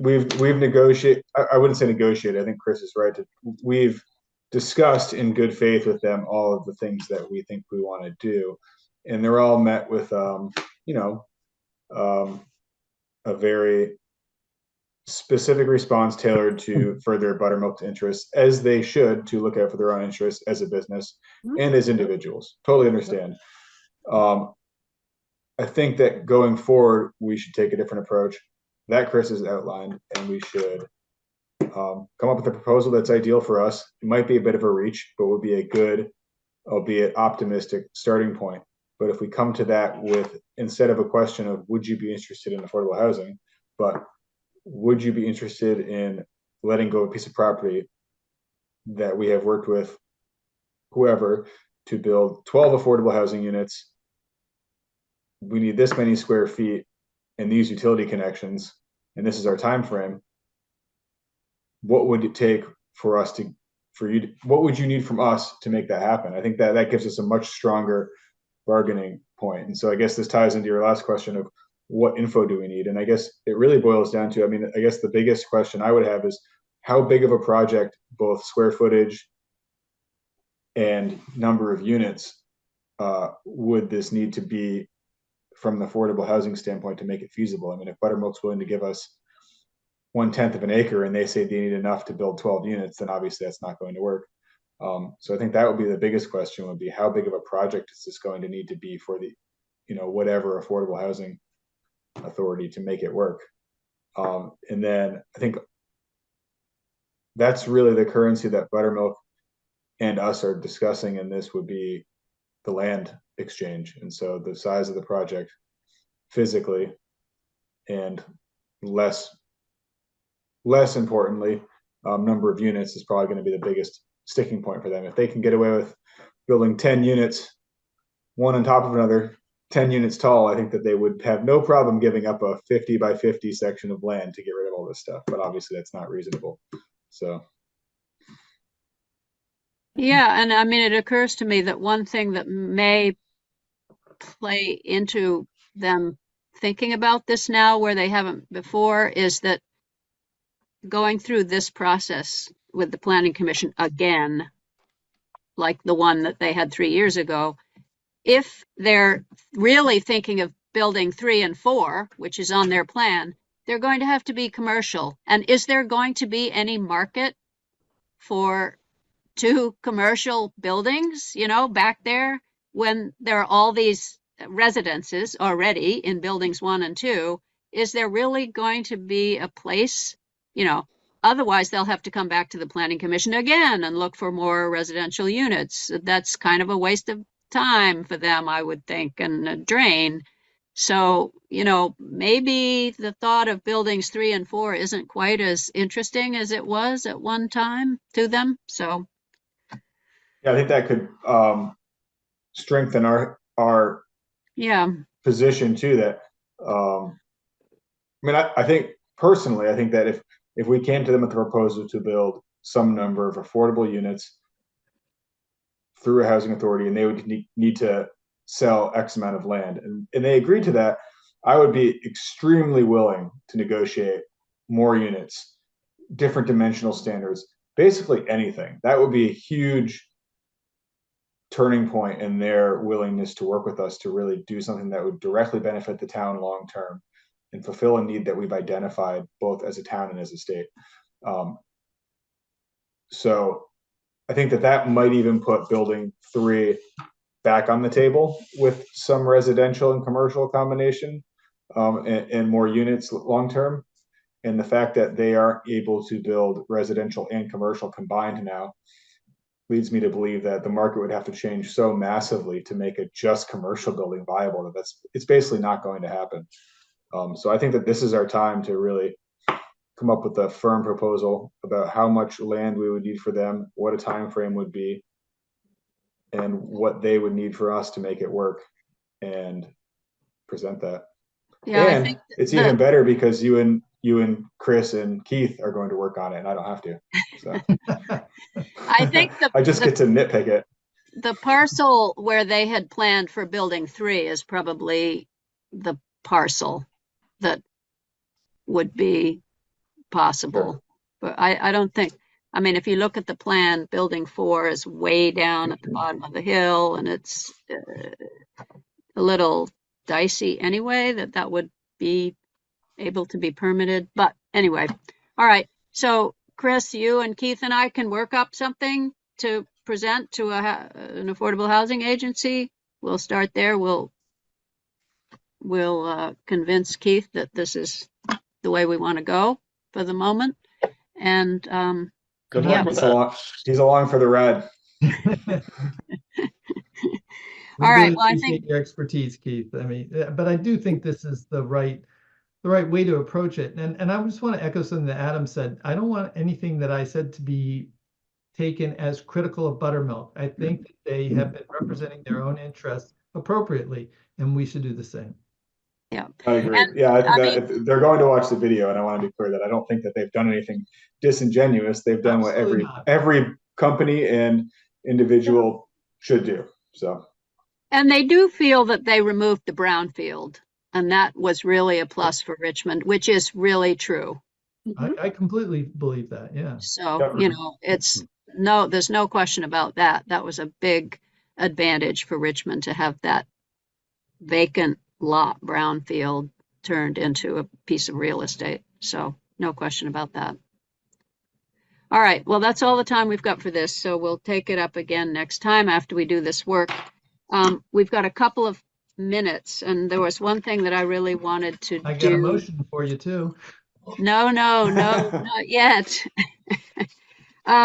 So because this question about the Browns Court ball field has been coming up lately a lot, and people speak about the Planning Commission and what are we doing about that, I wanted to put something out there about what we are actually doing about housing. You know, that housing is of interest to us. We've remained quiet because we hadn't taken a position on Browns Court. So I wrote this piece that came late in your packet, Housing Strategies at the Planning Commission. It's just talking about what we've been doing, you know, the infill question, trying to work with residents like in the IC district. We have another one who has a very similar situation down in Jonesville Commercial that wants to put a residence, needs more density, just like the IC district. We can take that up at some point. So I wanted to make sure that this general kind of statement about what we were doing was okay with everyone on the Planning Commission, that nobody had a problem with it, so that I could put it out there as being from the Planning Commission and not just from me. So I'm hoping that at least some of you have read it and you're good with it. Mark's giving the thumbs up. He's okay with it. If anybody wants to make a statement about how we feel about Browns Court on the Planning Commission, you could bring that up now, because that is also possible. My personal feeling is that it's not a suitable place for affordable housing. So unless we have a unanimous sentiment on the Planning Commission, You'll stay silent. Then I will not speak about it, because I don't want people to think that that is the position of the Planning Commission. Well, do we have a unanimous opinion or not? Well, that's the question. Okay. Well, I don't think it's a good suitable place for affordable housing. Okay. Anybody else? What about anybody else? Oh yeah, definitely no. It's only going to be unanimous if we're all on that side, because we know at least some of us are on that side. So is there anyone who on the Planning Commission who would like to see affordable housing go into Browns Court? I will not say that that is my position, but I will say that I don't believe that the Planning Commission or the town has adequately assessed Browns Court as a site for housing, period, yet. Okay. Anybody else?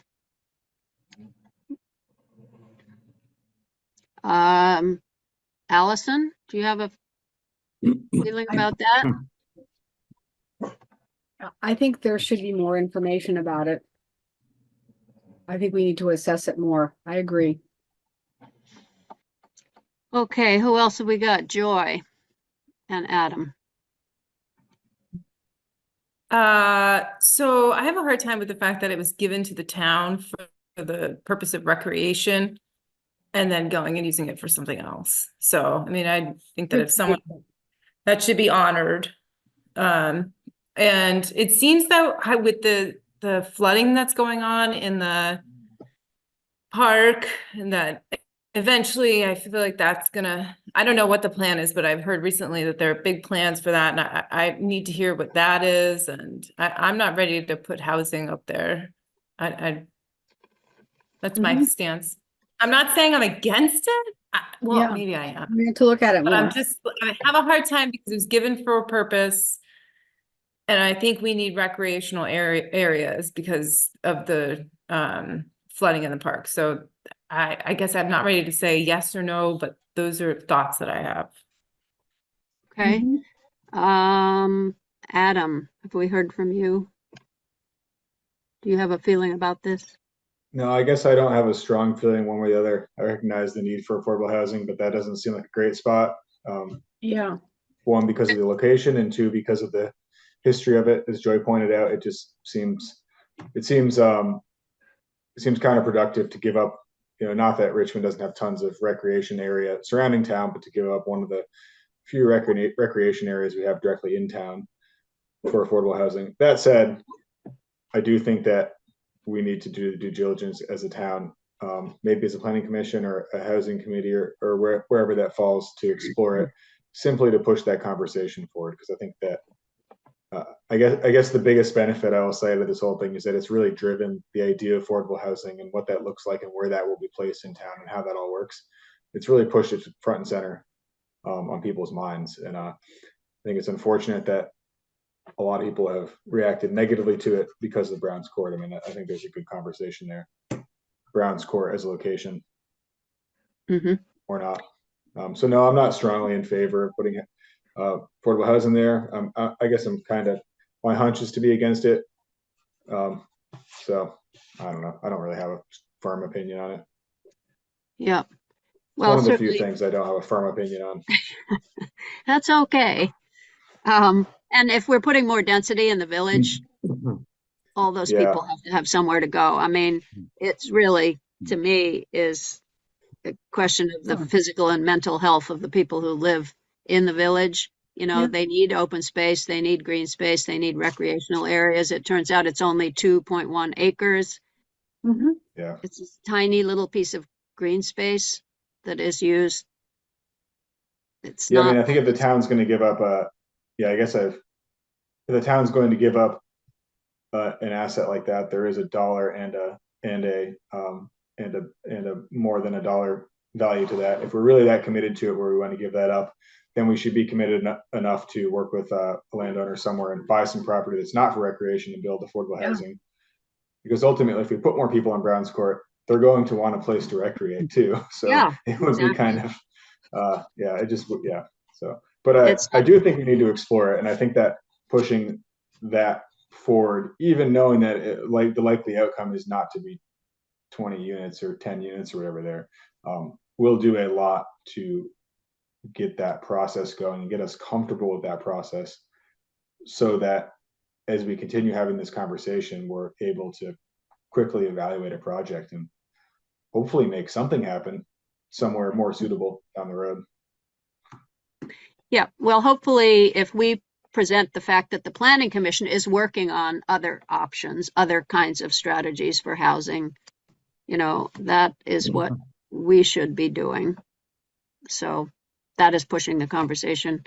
Okay, Mark, you have just like 1 minute before Chris makes his motion. I absolutely, totally understand that.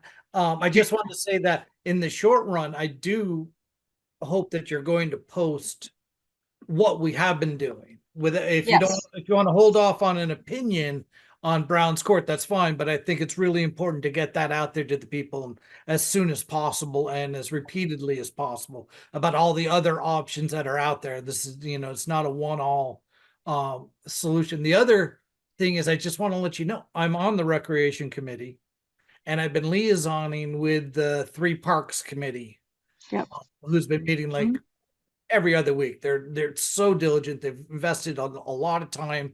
They've got a lot of things, and it might not be the worst idea to do a very presentation or just bring you guys up to speed at the next meeting with what we've been doing and the ideas that have been floating around from top to bottom, which I definitely think the Planning Commission should be aware of and probably should have been before now. I probably should have brought this forward as a suggestion meetings ago, but hopefully next meeting, because there is some there's going to be some decisions or some conversations happening at town meeting, which means that that could have some repercussions, and we may decide that we do want to come forward with an opinion before town meeting is held. Yeah. So, Yeah, and in for a few minutes. Yeah, I have, you know, written up a proposed statement that we can talk about at some point, maybe after you make your presentation, about the reasons that it's not the best idea to put housing up there. But anyway, we'll see. We can save that for the next meeting. We have one more meeting before town meeting. So, all right. And the other things we can talk about next time. Yeah, I think the more information, the more better. And I certainly don't feel ready to support an official opinion of the Planning Commission yet on this. Mm-hmm. But I would like to propose a motion that we adjourn. Okay. Anybody want to second that Very motion? sly, Chris. I'll second it. Allison seconds. Okay. Is there anyone who is opposed to our adjourning the meeting at this time? Lots to Hearing talk. none. Hearing none. The meeting is adjourned, and we'll see Right. you all on the February 21st. February So 21st. Folks, Okay. have a great couple weeks. great. Thanks for being here. We'll Yep. talk to you all soon. Yep. Thank you, Virginia. You're welcome.